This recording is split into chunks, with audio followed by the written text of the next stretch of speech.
You suck.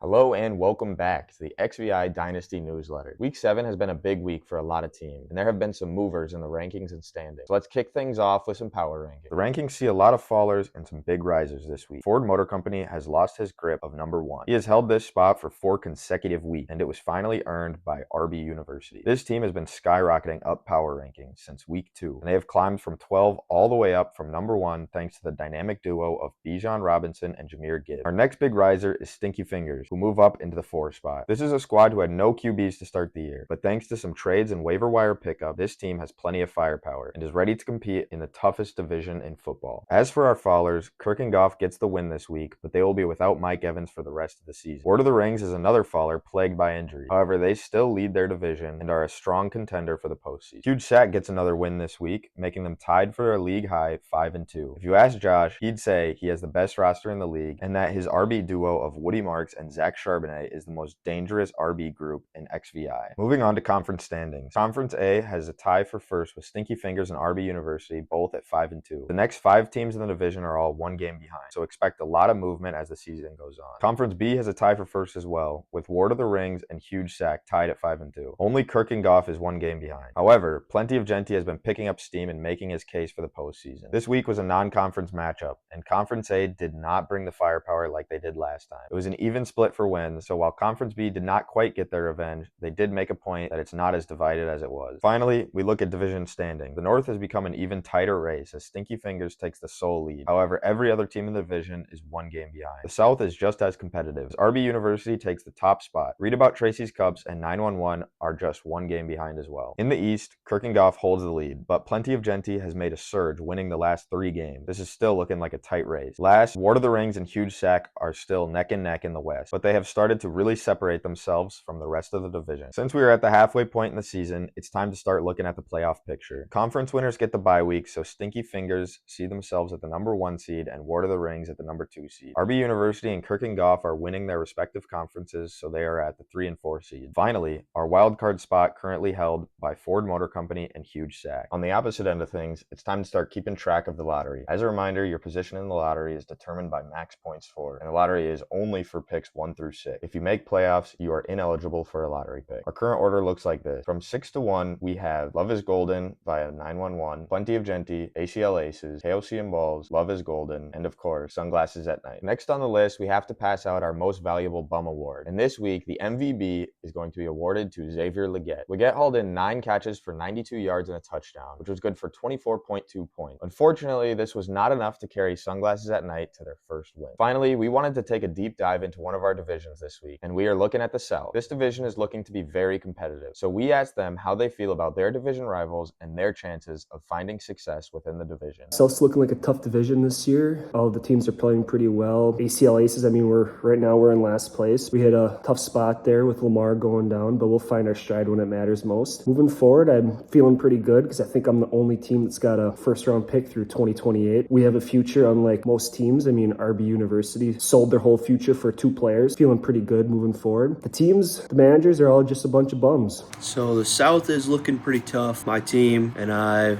we don't shy away from competition. We embrace that. We beat everyone once. It's hard to beat a team 2 times or 3. So we're ready. We're there. Out of the top 6 scoring teams so far, we have 3 in our division, including myself. There's 1 team that's at the bottom of the division right now that, unfortunately, the only team they've scored more points than would be Brett's team. Maybe they might not be as much of a threat to that division title, but the other 2 guys and I will be fighting it out to the end. Looking forward to a good battle. Well, the South is seeming like a strong division so far. There's a lot of competition in this division. I like where I'm standing right now in first place. It's kind of what I expected coming into the season. Made some big swings, acquiring some talent at running back to add to my running back depth that I had, and I really like where I'm I'm at going forward. I feel like we're going to go as far as Jahmyr Gibbs and Bijan really carry this team. We're in first place right now, and we've had some injuries that have kind of held back some of our production at receiver. And if Joe Mixon comes back this year, we should be even in a better spot. As far as the division as a whole, I really like the competition that I'm seeing with the division rivals. It should be interesting going forward as this division gets more competitive once these actually become rivalries, when they start winning some of these games, as I have pretty much won all the head-to-heads so far. Should be a competitive division going forward. Yeah, so far the South been very competitive. Shout out to my opponents in the division. ACL Aces beat him, thankfully. My one win in the division. JJ Brez, RB University, getting a little cocky. We're gonna let him enjoy his time while it lasts. You see the fire behind me? It's classy. Classy guy, not gonna talk a lot of trash. But overall the competition's been good. Read about Tracy's Cups. Respect to him. Good opponent. No issues there. Backtracking a little bit to Jeff. His time will come. I know he's on his high horse right now with his RBs, but we've all seen that receiver room. It's not gonna last. As a Joe Burrow owner with the Jamar Chase stack, it's been a tough year, especially with Bucky Irving going out. We'll be back when the time is right. So Jeff,